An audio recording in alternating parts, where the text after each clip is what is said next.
Hi guys, welcome to Sanvi creations Tirupati. దయచేసి video పూర్తిగా చూడండి, ఎక్కడ స్కిప్ చేయొద్దు.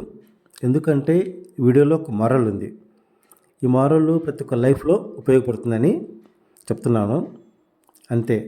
ఎందుకంటే మీకు కూడా తెలుస్తుంది లైఫ్ అంటే ఏంటనేది.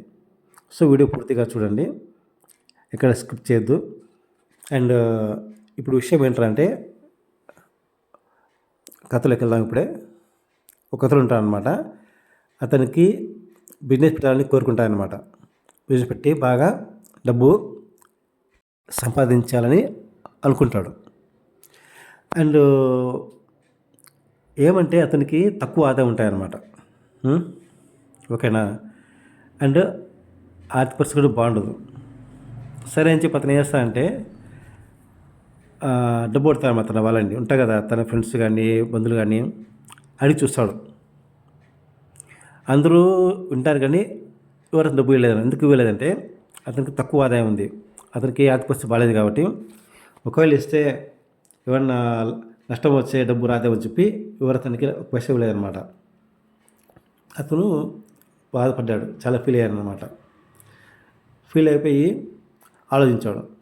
సరే, ఇది ఒక సైడ్ అయితే, ఇంకో సైడు రెండో వ్యక్తి ఉన్నాడనమాట. సో అతని ఆదాయం కూడా బాగుంది, ఆయన ఆర్థిక పరిస్థితి కూడా బాగుంది. అతనికి వచ్చిందనమాట బిజినెస్ పెట్టాలని చెప్పి. సో అతను ఏం చేస్తాడంటే డబ్బులు అడుగుతాడు. తన ఫ్రెండ్స్ ఉంటాయి కదా, బంధువులు కానీ అడుగుతాడు. సో వాళ్ళు ఏం చేస్తారంటే ఇస్తారు.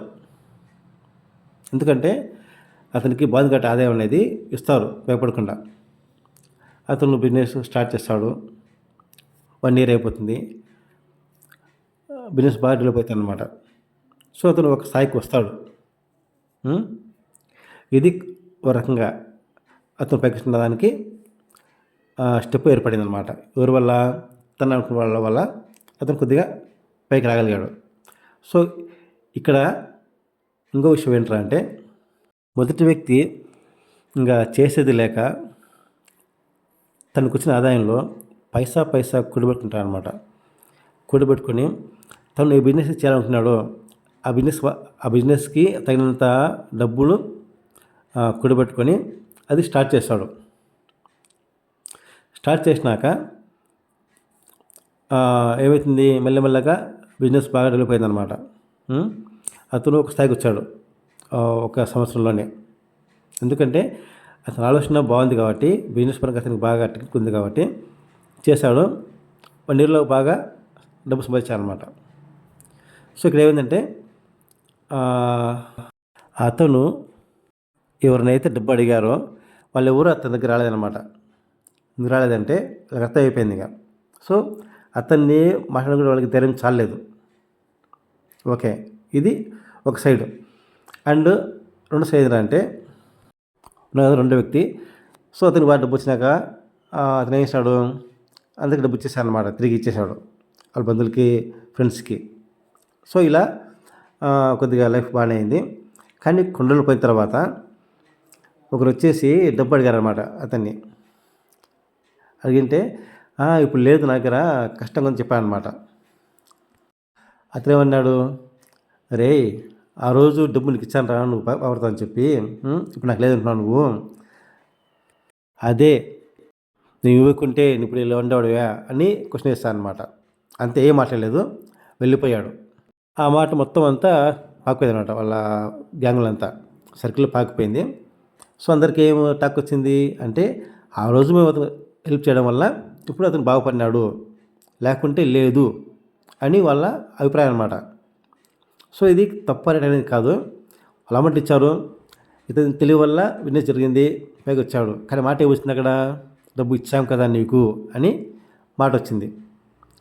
సో ఇప్పుడు అతను ఎన్ని కోట్లు సంపాదించినా కూడా మాట ఏముంటుంది ఎప్పటికీ, మా వాళ్ళ పైకి వచ్చినాడు రావాడు, మరి లేకుంటే పైకి రాలేడని చెప్పి ఒక టాక్ వచ్చిందనమాట.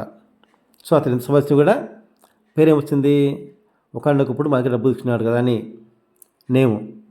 కానీ ఇక్కడ ఏంది అంటే కదా, మొదటి వ్యక్తి అతను తన సొంతంగా పైసా కూడబెట్టి బిజినెస్ పెట్టాడనమాట. సో బాగా సంపాదించాడు, లక్షలు సంపాదించాడు. ఎవరి దగ్గర ఇంకా డబ్బు అడగలేదు తర్వాత. తర్వాత ఏమైంది, ఎవరు కూడా అతన్ని అడగలేదన్నమాట ధైర్యంగా వచ్చి. సో ఇది మోరల్ ఏందిరా అంటే, ఏమన్నా నువ్వు చేయాలనుకున్నప్పుడు నీ సొంతంగా డబ్బు ఉంటేనే పెట్టుబడి పెట్టి స్టార్ట్ చేయి, అంతే. చిన్నవారి దగ్గర డబ్బు తీసుకొని చేసినావు అనుకో, నువ్వు 14 నువ్వు కోర్టు సమస్యను కూడా మాటే ఉంటుంది, అది మేము వచ్చాం కదా అని మాట ఉంటాయన్నమాట. సో మాట రాకూడదంటే సొంతంగా ట్రై చేయి. ఇదన్నమాట ఈ కథలో నీతి. ఓకేనా?